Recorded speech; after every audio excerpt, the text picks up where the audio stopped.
चैत्र नवरात्रि में चाहे कुछ भी मत करना, लेकिन ये दो काम जरूर कर लेना, दौड़ी चली आएगी माँ लक्ष्मी। नमस्कार दोस्तों, राधे राधे, जय श्री कृष्णा। दोस्तों, जय माता दी। मित्रों, चैत्र नवरात्रि का व्रत माँ दुर्गा के भक्तों के लिए बेहद खास माना जाता है। इस दौरान भक्तजन अपनी अपनी मुरादें पूरी करने के लिए पूरे 9 दिनों का उपवास रखते हैं और फलाहार पर रहते हैं। नवरात्रि का व्रत शरीर को शुद्ध करने और खुद को स्वस्थ बनाने के लिए प्रभावशाली तंत्र माना गया है। शरीर शुद्ध होने से मन भी शांत और स्थिर हो जाता है, क्योंकि शरीर और मन का गहरा संबंध है। शरीर में ऊर्जा का स्तर बना रहे, इसलिए व्रतधारी फलाहार तथा सात्विक भोजन का सेवन करते हैं। इस दौरान न सिर्फ अनाज बल्कि उन सभी प्रकार के खानपान से भी बचना चाहिए जिससे शरीर को अनेक प्रकार के नुकसान हो सकते हैं। यहाँ जाने नवरात्रि में किन किन चीजों को खाने से बचा जाना चाहिए। अध्यात्म पथ पर प्रगतिशील साधकों के लिए नवरात्रि के त्योहार की अनुपम महिमा है। संपूर्ण वर्ष में आती शिवरात्रि साधक के लिए साधना में प्रवेश करने का काल है, तो नवरात्रि उत्सवपूर्ण नवीनीकरण के अवसर की 9 रात्रियां हैं।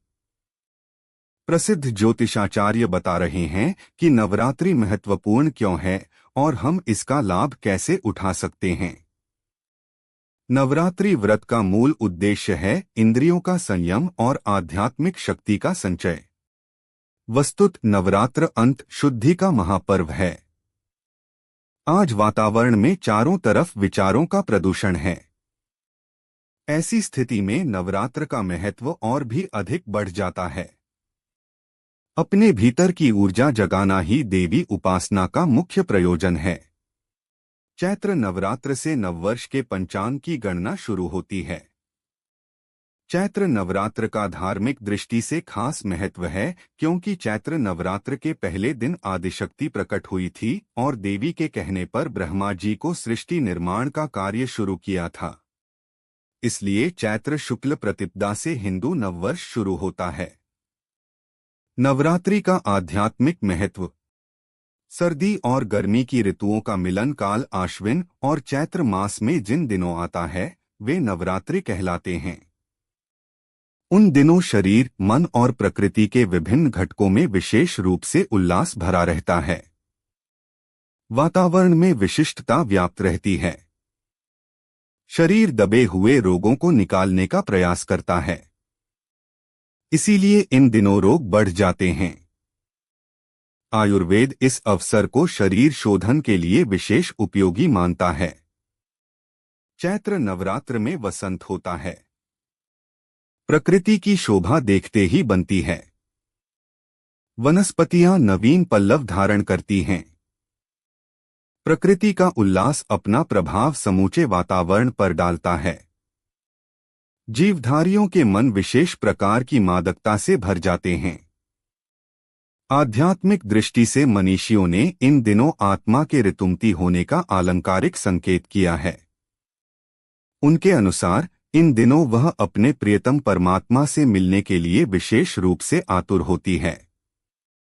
9 दिन का व्रत उपवास प्राकृतिक उपचार के समतुल्य माना जा सकता है।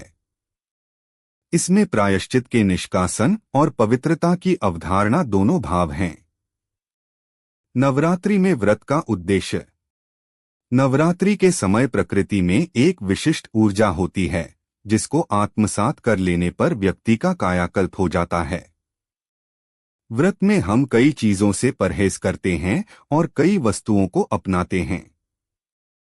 आयुर्वेद की धारणा है कि पाचन क्रिया की खराबी से ही शारीरिक रोग होते हैं, क्योंकि हमारे खाने के साथ जहरीले तत्व भी हमारे शरीर में जाते हैं।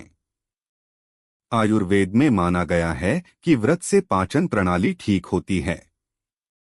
व्रत उपवास का प्रयोजन भी यह है कि हम अपनी इंद्रियों पर नियंत्रण कर अपने मनमस्तिष्क को केंद्रित कर सकें। मनोविज्ञान यह भी कहता है कि कोई भी व्यक्ति व्रत उपवास एक शुद्ध भावना के साथ रखता है। उस समय हमारी सोच सकारात्मक रहती है, जिसका प्रभाव हमारे शरीर पर पड़ता है, जिससे हम अपने भीतर नई ऊर्जा महसूस करते हैं। इस समय प्रकृति अपना स्वरूप बदलती है। वातावरण में एक अलगसी आभा देखने को मिलती है। पतझड़ के बाद नवीन जीवन की शुरुआत, नई पत्तियों और हरियाली की शुरुआत होती है। संपूर्ण सृष्टि में एक नई ऊर्जा होती है। इस ऊर्जा का सकारात्मक उपयोग करने के लिए हमें व्रतों का संयम नियम बहुत लाभ पहुंचाता है। नवरात्रि में कृषि संस्कृति को भी सम्मान दिया गया है। मान्यता है कि सृष्टि की शुरुआत में पहली फसल जौ ही थी, इसलिए इसे हम प्रकृति, मां शक्ति को समर्पित करते हैं। दोस्तों, सबसे पहले आइए जानते हैं नवरात्र पूजन कैसे करें। नवरात्र के पहले दिन घर के मुख्य द्वार के दोनों तरफ स्वास्तिक बनाएं और दरवाजे पर आम के पत्ते का तोरण लगाएं, क्योंकि माता इस दिन भक्तों के घर में आती हैं। माना जाता है कि ऐसा करने से मां लक्ष्मी भी प्रसन्न होती हैं और आपके घर में निवास करती हैं। नवरात्र में माता की मूर्ति को लकड़ी की चौकी या आसन पर स्थापित करना चाहिए। जहां मूर्ति या तस्वीर स्थापित करें, वहां पहले स्वास्तिक का चिन्ह बनाएं। उसके बाद रोली और अक्षत से टीकें और फिर वहां माता की मूर्ति को स्थापित करें। उसके बाद विधि विधान से माता की पूजा करें। वास्तुशास्त्र के अनुसार उत्तर और उत्तर पूर्व दिशा यानी ईशान कोण को पूजा के लिए सर्वोत्तम स्थान माना गया है। आप भी अगर हर साल कलश स्थापना करते हैं तो आपकी इसी दिशा में कलश रखना चाहिए और माता की चौकी सजानी चाहिए। नवरात्रि के दिनों में कण कण में मां दुर्गा का वास माना जाता है और पूरा वातावरण भक्तिमय रहता है। नवरात्रि में करें वास्तु के ये उपाय। वास्तु में बताया गया है कि एक चावल से भरा पीतल का कलश अपने मंदिर के उत्तर पूर्व में रखना समृद्धिदायक होता है। ऐसा करने से मां आपके धनधान्य में वृद्धि करती हैं और आपके घर में समृद्धि आती है। पूजन कक्ष साफ सुथरा हो और उसकी दीवारें हल्के पीले, गुलाबी जैसे आध्यात्मिक रंग की हो तो अच्छा है, क्योंकि ये रंग आध्यात्मिक ऊर्जा के स्तर को बढ़ाते हैं। इसके साथ ही काले, नीले और भूरे जैसे तामसिक रंगों का प्रयोग पूजा कक्ष की दीवारों पर नहीं होना चाहिए। धर्मशास्त्रों के अनुसार कलश को सुख समृद्धि, वैभव और मंगल कामनाओं का प्रतीक माना गया है। वास्तु के अनुसार ईशान कोण यानी उत्तर पूर्व जल एवं ईश्वर का स्थान माना गया है और यहाँ सर्वाधिक सकारात्मक ऊर्जा रहती है। इसलिए पूजा करते समय माता की प्रतिमा या कलश की स्थापना इसी दिशा में करनी चाहिए। देवी पूजा अनुष्ठान के दौरान मुख्य द्वार पर आम या अशोक के पत्तों की बंधनवार लगाने से घर में नकारात्मक शक्तियां प्रवेश नहीं करती। नवरात्रि के नियम। एक नवरात्रि का व्रत रखने और पूजन करने का कुछ नियम भी होता है। धार्मिक मान्यताओं के मुताबिक जो भक्त इन नियमों के साथ माता रानी की पूजा उपासना करता है, उस पर माता रानी की अति कृपा होती है। माता रानी उसकी सभी मनोकामनाएं पूरा करती हैं। 2. धार्मिक कार्यों में मन लगाएं। नवरात्रि के 9 दिनों में व्रतधारी को अपना मन भौतिकता की चीजों से दूर रखना चाहिए। उन्हें अपना मन हमेशा माता रानी के चरणों में लगाकर रखना चाहिए। धार्मिक कार्यों में समय बिताना चाहिए। इस दौरान दुर्गा चालीसा और दुर्गा सप्तशती का पाठ करते रहना चाहिए। 3. कन्याओं और महिलाओं का सम्मान करना चाहिए। भारतीय परंपरा में कन्याओं को मां दुर्गा का स्वरूप माना जाता है। इसी कारण से लोग नवरात्रि में कन्याओं का पूजन कर पुण्य प्राप्त करते हैं। नवरात्रि के दिन में सभी महिलाओं में किसी न किसी देवी का स्वरूप होता है। इसीलिए किसी भी कन्या महिला के प्रति असम्मान का भाव नहीं रखना चाहिए, बल्कि उनमें मां दुर्गा के किसी न किसी स्वरूप को मानकर मन ही मन प्रणाम करना चाहिए। 4. घर को न छोड़े अकेला।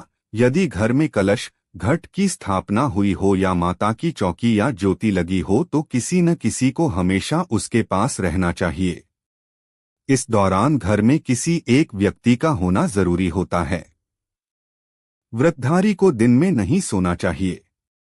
5. तामसिक भोजन से करें परहेज। धार्मिक मान्यताओं के अनुसार नवरात्रि के दौरान व्यक्ति को सात्विकता का विशेष ध्यान रखना चाहिए। उन्हें तामसिक प्रवृत्ति के भोजन से परहेज रखना चाहिए।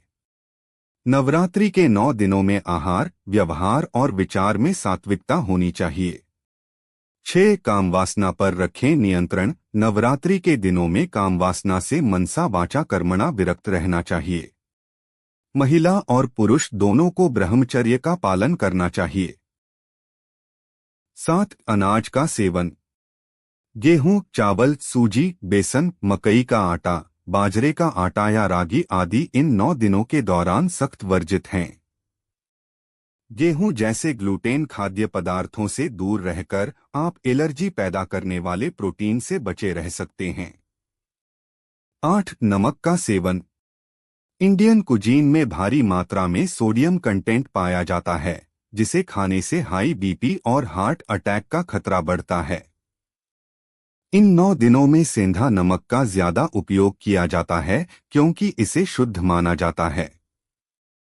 इसमें सोडियम की मात्रा भी कम होती है। 9. सब्जियां। सात्विक सब्जियों को मुख्य रूप से व्रत के दौरान सेवन करने की सलाह दी जाती है। आलू, गाजर, शकरकंद, कच्चा केला आदि जैसी सब्जियां स्वाद में भी जायकेदार होती हैं और व्रत के दिनों में शरीर को तुरंत एनर्जी भी देती हैं। इन्हें खाने से शरीर सारा दिन हाइड्रेट रहता है। नवरात्रि के दौरान प्याज और लहसुन से सख्ती से बचा जाना चाहिए क्योंकि ये तामसिक भोजन में शामिल होते हैं। जबकि कुछ लोग इन व्रत के दौरान टमाटर का सेवन करने से भी बचते हैं। 10. मसाले। आम दिनों में हम खाना बनाते वक्त ढेर सारे मसालों का इस्तेमाल करते हैं, मगर इन 9 दिनों के दौरान हल्दी, धनिया और जीरे से परहेज किया जाता है। माना जाता है कि ये मसाले स्वाद में कड़वे और शरीर में गर्माहट पैदा करते हैं।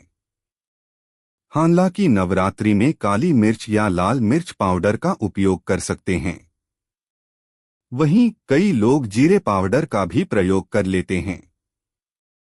11. मांस, मछली और धूम्रपान। नवरात्रि के उपवास के दौरान मांसाहारी भोजन, अंडे, शराब और धूम्रपान करना वर्जित माना जाता है। यह राजसिक श्रेणी का भोजन है।